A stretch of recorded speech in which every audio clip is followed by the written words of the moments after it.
Hey guys, it's Steve. Welcome back to the channel. Hope everyone's doing well today. You know, with so many devices available now for taking photos and videos, I'm going to give you 5 reasons why I think the Sony a6400 is a great choice in 2022. So the first point for me is resolution. We've got 4K up to 30 frames per second, and we've got 1080p up to 120 frames per second for slow motion, etc. Whether that be a party or some shots at a skate park, you can do it. You can switch in between. You've got raw photos if you need that, if you want to edit, or JPEG if you want to whip one straight out, stick it straight on social media. You can do it, it's easy. You've got the app, the image editing app from Sony.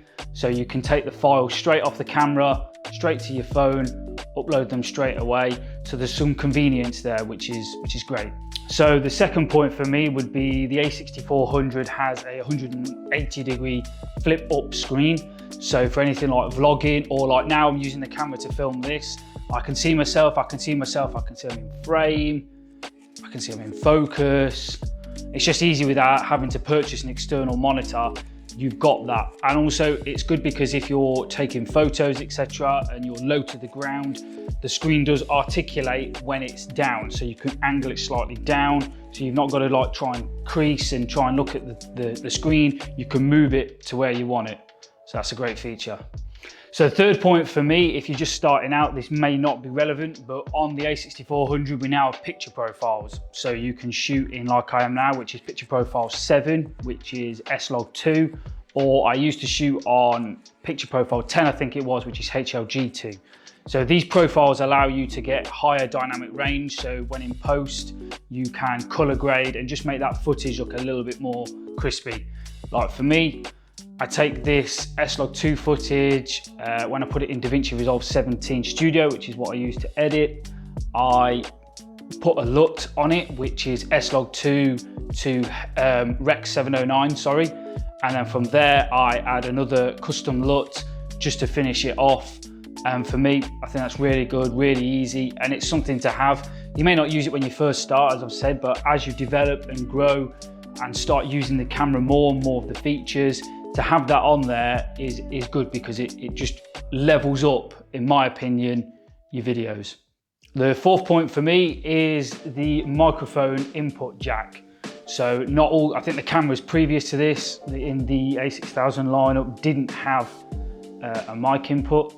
This one does. So I'm currently using the Rode Wireless Go, as you can just see there. So for me, I can move anywhere. The microphone, the onboard microphone isn't bad.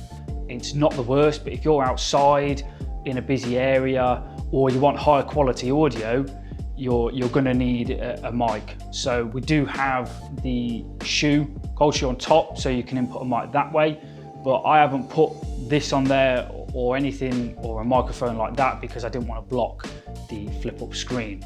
So for me right now on the tripod, the receiver for if I can just sort of bring it around, there it is. That is just dangling outside. It's not damaging it, it's not hurting it. And that way I've got the wireless communication between the transmitter and the receiver, and it gets the audio into the camera. And then the fifth and final point for me is no record limit. So if you've got enough battery life, or you can buy external, like a dummy battery, which you push into the camera and then plug that into the main, so you've got infinite power.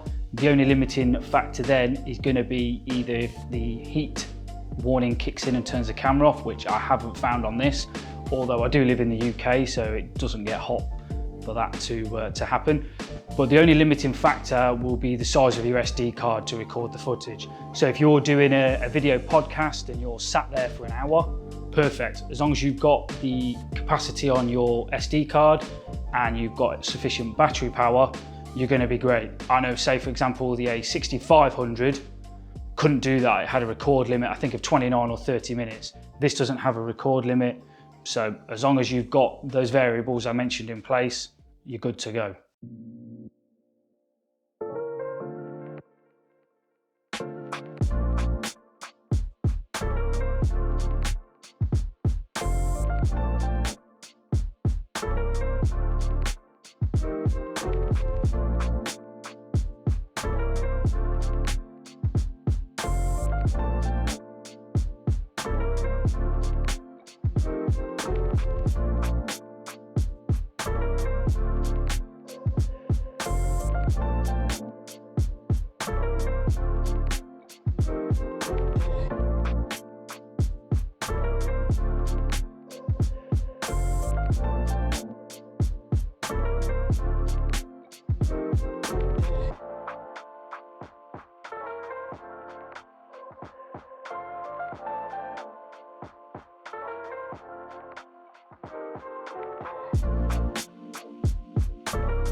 And then my final thoughts on this, the camera is great. The kit lens is not fantastic, but it will get you started.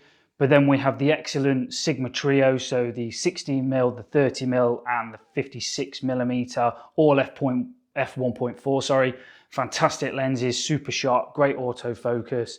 They've just released the 18 to 50mm f2.8. Can't get my words out. f2.8, fantastic lens again from Sigma. Great prices as well. They're not ridiculously overpriced. I mean, the 16 to 50 from Sony with the f2.8 aperture for this camera costs more than the camera with the kit lens just for that lens, which for me seems a bit odd. Like, it doesn't add up. But yeah, as I say, fantastic camera. Currently, I can't find it online new anywhere. So I think there could be, with it being 3 years old, there could be some sort of refresh coming. So Sony may be changing this lineup to, I don't know, I don't think it'd be 7000 because you've obviously got the A7 line. Could be the A6700 that they're going to release. Maybe put some new features in that. So I can't find it brand new, but that means the second-hand market for this camera is fantastic and you'll be able to get a great deal, I'm sure. But if I can find any places that I can find this camera, I'll link them down below so you can check them out. And as always, guys, any questions, any comments, please let me know. I'll do my best to answer them. If you found this video informative or you liked it or you like this content and I'm doing stuff like this again, give it a like. It's not for pushing it up the YouTube algorithm and all that stuff. Really, I just want it so I know what you guys sort of like to watch, because I'm starting to really enjoy filming this. I like editing.